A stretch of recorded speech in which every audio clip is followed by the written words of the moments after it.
ओम शांति। आज 19/11/2024 की साकार मुरली से है। बाबा ने टाइटल दिया है मीठे बच्चे, तुम्हारी याद बहुत वंडरफुल है, क्योंकि तुम एक साथ ही बाप, टीचर और सतगुरु तीनों को याद करते हैं। यानी तीन रूप में परमात्मा को, बाप के रूप में, टीचर के रूप में और सदगुरु के रूप में तीनों को याद करते हैं। तो ट्रिपल याद है।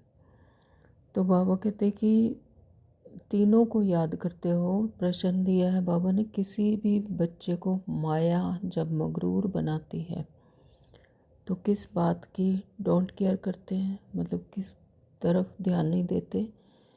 उत्तर दिया बाबा ने, मगरूर बच्चे देह अभिमान में आकर, बॉडी कॉन्शियसनेस में आकर मुरली को डोंट केयर करते हैं, मतलब मुरली की तरफ ध्यान नहीं देते। कहावत है ना, चूहे को हल्दी की गांठ मिली, समझा मैं पंसारी हूँ। मतलब कहने का मतलब है कि किसी को अगर थोड़ी सा भी ज्ञान हुआ या अनुभूति हुई, अनुभव हुआ, तो वह समझने लगता है कि मुझे पूरा ज्ञान समझ आ गया, और वो मुरली पढ़ना छोड़ देते हैं। तो बाबा कहते हैं कि वो ऐसे हैं जैसे कि चूहे को हल्दी की गांठ मिल गई तो अपने आप को पंसारी समझने लगा। बहुत हैं जो मुरली पढ़ते ही नहीं, कह देते हैं हमारा तो डायरेक्ट शिव बाबा से कनेक्शन है। बाबा कहते हैं बच्चे, मुरली में तो नई नई बातें निकलती हैं, इसलिए मुरली कभी भी मिस नहीं करनी है। इस बात का बहुत अटेंशन रहे।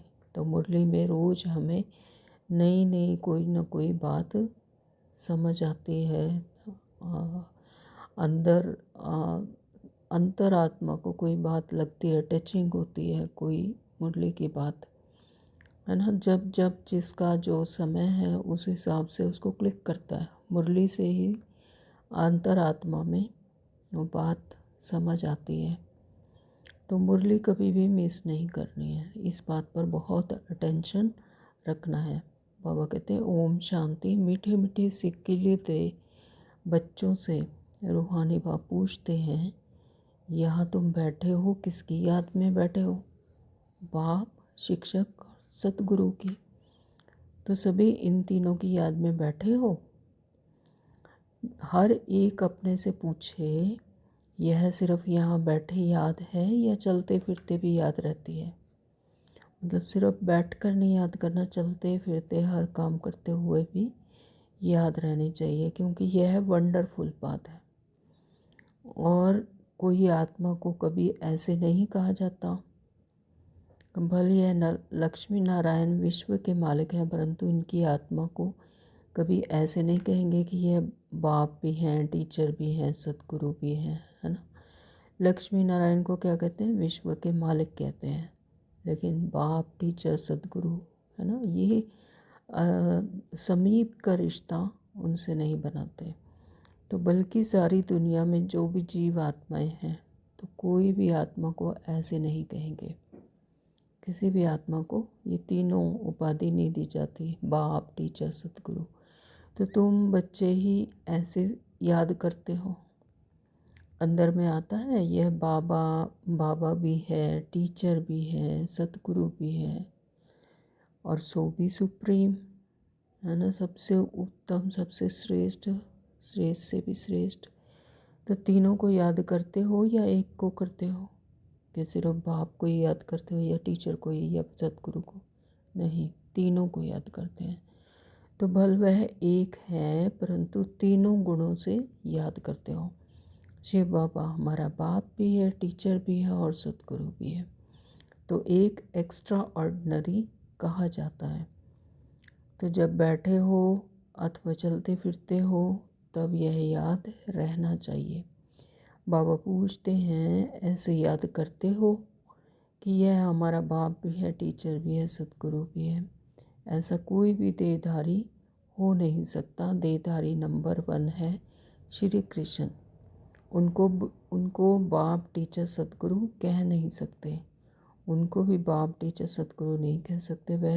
यह बिल्कुल वंडरफुल बात है। तो शिव बाबा को ही इन तीनों रूप में याद करते हैं। और बाबा ने कहा तुम बच्चों के अंदर आना चाहिए कि ऊंचते ऊंच बाप को की कितनी महिमा है। वह सारे विश्व को पावन बनाने वाले हैं, प्रकृति को भी पावन बनाते हैं, सारे विश्व को भी पावन बनाने वाले शिव बाबा हैं। आगे बाबा ने कहा कि सारे विश्व को पावन बना रहे हो तो बाप को याद करना है, वर्षा भी याद करना है। सिर्फ यह नहीं कि शिव बाबा याद है, परंतु उनकी महिमा भी बतानी है। यह महिमा है ही निराकार की, जिनका कोई आकार नहीं हो, ज्योति स्वरूप है। परंतु निराकार अपना परिचय कैसे दे, है ना, है ही निराकार ज्योति स्वरूप है, तो वो अपना परिचय कैसे दें।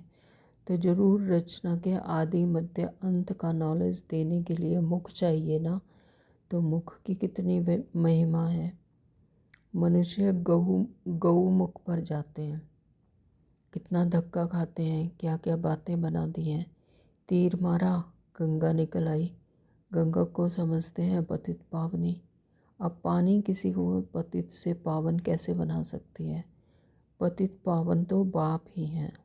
वो हम आत्माओं में सद्गुण भर के हमारे पतितपने को निकाल कर पावन बना देते। तो बाप तुम बच्चों को कितना सिखलाते रहते हैं। बाप तो कहते हैं ऐसे ऐसे करो। कौन आकर बाप रचयिता और रचना का परिचय देंगे। साधु सन्यासी आदि यह भी नहीं जानते हैं कि ऋषि मुनि आदि सब कहते थे नीति नीति नीति नीति, मतलब हम नहीं जानते, तो आगे हम नहीं जानते ऐसे कह देते हैं। तो कोई कोई बच्चे मुरली को डोंट केयर करते हैं, बस हमारा तो शिव बाबा से कनेक्शन है, लेकिन शिव बाबा सुनाते हैं कि सिर्फ उनको याद करना है। बाप कैसे कैसे अच्छी अच्छी मीठी बातें सुनाते हैं, परंतु माया बिल्कुल ही मगरूर कर देती है। तो मुरली रोज़ मुरली में हम नई नई बातें सीखते हैं, नई नई बातें बाबा बताते हैं, तो वो समझानी समझनी है और बाप को याद करना है। तुम बच्चों को सदैव ज्ञान का सिमरन कर हर्षित रहना चाहिए। ज्ञान को सिमरन कर हमेशा हर्षित रहना चाहिए। उसके लिए गायन है, अतीन्द्रिय सुख गोप गोपियों से पूछो। तो ये संगम की बातें हैं।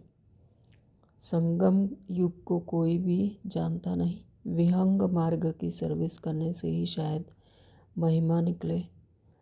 आगे बाबा ने कहा इस मुरली में कि बाप ने समझाया है यह तुम्हारा तख्त है जिस पर अकाल मूर्त आत्मा आकर बैठती है। उनको यह सारा पार्ट मिला हुआ है। अभी तुम समझते हो यह तो रियल बात है, बाकी यह सब है आर्टिफिशियल बातें। यह अच्छी रीति धारण कर गांठ बांध लो। तो बाप को याद करने के साथ साथ नॉलेज भी चाहिए। नॉलेज भी होनी चाहिए कि क्यों याद कर रहे हैं, परमात्मा हमें क्या देते हैं, कैसे हमें पतित से पावन बनाते हैं। तो यह नॉलेज भी होनी चाहिए। तो मुक्ति भी है, जीवन मुक्ति भी है। तो इसमें मुक्ति भी है आत्मा की और जीवन मुक्ति भी है। जीवन मुक्त भी बनाते हैं बाबा हमें। धारणा के लिए आज बाबा ने मुख्य सार दिया है। नंबर 1, विनाशी नशे को छोड़। विनाशी नशे को छोड़ अलौकिक नशा रहे। विनाशी नशा मतलब जो खुशी, नशा मतलब खुशी, ऐसी विनाशी खुशी, जो विनाशी खुशी है, जो ख़त्म होने वाली खुशी है, उसको छोड़कर अलौकिक नशे, अलौकिक खुशी रहे कि हम अभी वर्थ नॉट अ पैनी से वर्थ पाउंड बन रहे हैं, मतलब श्रेष्ठ बन रहे हैं। तो स्वयं भगवान हमें पढ़ाते हैं। हमारी पढ़ाई अनकॉमन है। हमारी पढ़ाई कौन सी है? रूहानी पढ़ाई। स्वयं भगवान हमें पढ़ा रहे हैं। तो कितनी खुशी होनी चाहिए, कितनी अलौकिक खुशी होनी चाहिए कि भाग्य की कलम ही परमात्मा ने हम बच्चों के हाथ में दे दी कि अपना भाग्य स्वयं बनाओ। पढ़ाई को पढ़कर समझकर अपना भाग्य स्वयं बनाओ। वो कलम ही हमारे हाथ में दे दी बाबा ने। नंबर 2 बाबा ने बताया कि आस्तिक बन बाप का शो करने वाले सर्विस करनी है।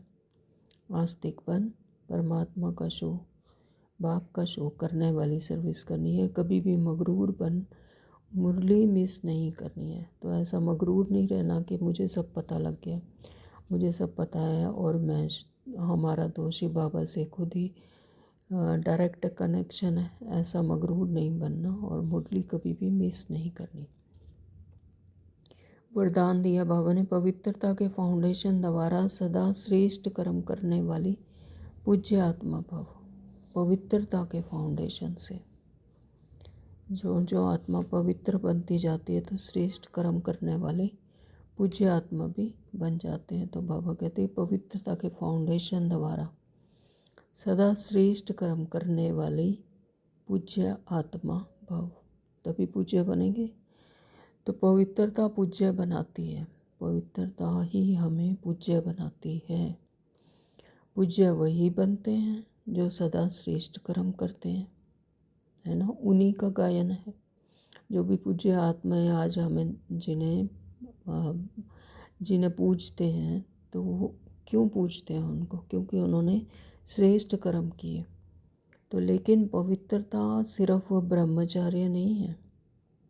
पवित्रता कहते हैं तो वह केवल ब्रह्मचार्य नहीं है, बल्कि मनसा संकल्प में भी किसी के प्रति नेगेटिव संकल्प उत्पन्न ना हो। किसी भी आत्मा के प्रति नेगेटिविटी ना आए, नेगेटिव संकल्प ना उत्पन्न हो। मनसा में भी, वाचा में तो बाद में आएगी, पहले मनसा संकल्प में भी ना आए। तो बोल भी अयथार्थ ना हो, बोल भी अयथार्थ ना हो। संबंध संपर्क में भी फर्क ना हो। सब आत्माएं उस परमात्मा की संतान हैं और हम सब भाई भाई हैं। तो एक भाई दूसरे भाई का कैसा संबंध रखता है? तो संबंध संपर्क में भी फर्क ना हो, सबके साथ अच्छा एक जैसा संबंध हो, सबके साथ अच्छा, कोई भी आत्मा हो सबके साथ अच्छा एक जैसा संबंध हो, सभी को एक जैसा देखना। मनसा वाचा कर्मणा किसी में भी पवित्रता खंडित ना हो, न मन से न वाचा मतलब बोल से न कर्म से पवित्रता खंडित ना हो। तब कहेंगे पूज्य आत्मा, मैं परम पूज्य आत्मा हूँ। इस स्मृति से पवित्रता का फाउंडेशन मजबूत बनाओ। इस एक शब्द में, इस एक लाइन में टिकना है, मैं परम पूज्य आत्मा हूँ। अपने आप को सम्मान देना है, मैं परम पूज्य आत्मा हूँ। तो इस स्मृति से पवित्रता का फाउंडेशन मजबूत बनाना। बाबा ने स्लोगन दिया है, सदा इसी अलौकिक नशे में रहो वारे में। तो मन और तन में नेचुरल खुशी की डांस करते रहेंगे। अलौकिक नशा, कभी भी ख़त्म ना होने वाली खुशी, इसी खुशी में रहो कि वारे में। मुझे आत्मा का कितना सौभाग्य है कि स्वयं परमपिता परमात्मा स्वयं मेरा भाग्य बना रहे हैं, मुझे पढ़ा रहे हैं, मुझे रोज़ ज्ञान देते हैं, है ना। तो मन और तन में नेचुरल खुशी की डांस करते रहेंगे। ओम शांति। Thank you Baba.